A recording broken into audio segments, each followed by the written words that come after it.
All right, so here's a long one. Let's see. It says, okay, it doesn't even say who it's from. Last night was kind of a rough night. I'm finding that some of my old habits are trying to creep back in. After my husband went to work, I got the munchies. I wasn't hungry.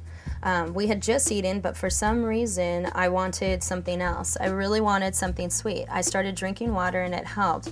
But then I was hungry before I went to bed, drank some more water, and then went to sleep without eating. Considering that a success. You're right, that is a success.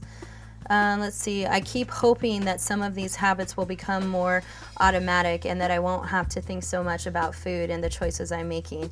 Is it easier? It is easier, but still requires a lot of my time and energy. Any advice?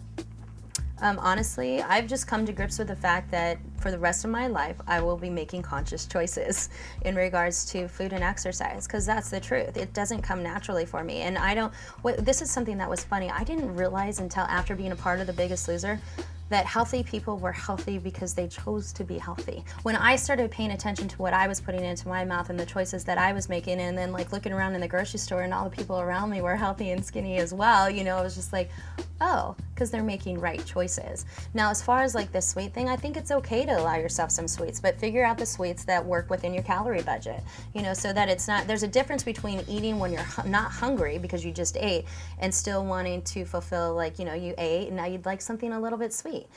That's okay. That's not wrong. Just make sure it's within your calorie budget. But when I know that it's not, I just ate, or say it's 2 hours after I've eaten and I know that my body really doesn't need any more energy or food for another 1 to 2 hours, I check in. I think about, okay, what just happened? Because a lot of it is emotional. A lot of it is triggers. But what's important is to check in. What are your feelings when you feel hungry, when you know you just ate? And if it's not about your feelings, then drink it. Maybe it's drinking a glass of water. Maybe it's chewing a stick of gum, and maybe it's you're just still hungry. And that's okay. Once you've taken the precautions to kind of check in and you choose to go ahead and have a snack for a sweet tooth, that's all right. Just make sure it's within your budget.